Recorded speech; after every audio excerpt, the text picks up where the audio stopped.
Lenovo ThinkBook 15G2 ITL i5 1135 gram 7.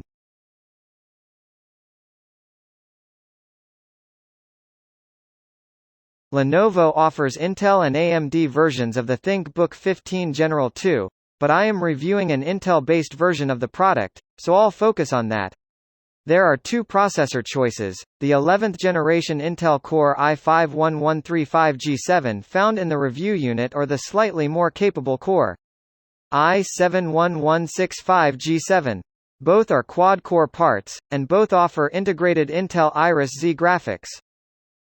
There's even more flexibility with the RAM. The ThinkBook comes with 8 GB of DDR4 RAM soldered to the motherboard, but you can configure it with another 8, 16, or 32 GB of RAM for a total of 40 GB, which is unusual and quite welcome.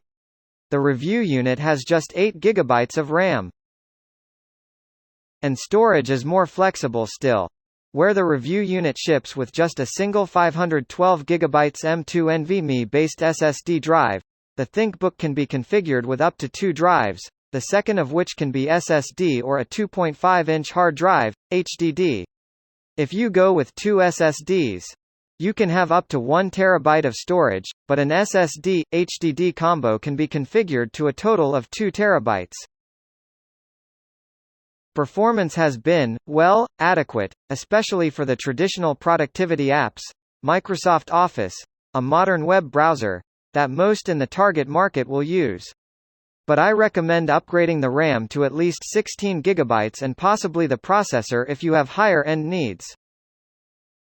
On the left, you will find 2 USB-C ports, one USB-C 3.2 General 2 and the other Thunderbolt 4, USB-C, one full-sized HDMI 1.4 port, and one full-sized USB-A 3.2 General 1 port with always-on device charging capabilities, plus a combo audio jack and a Novo hole.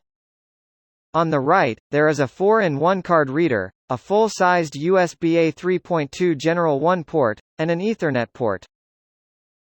I was pleasantly surprised by ThinkBook's ability to pump out loud, clean sound through its bottom-firing Dolby Audio-powered stereo speakers.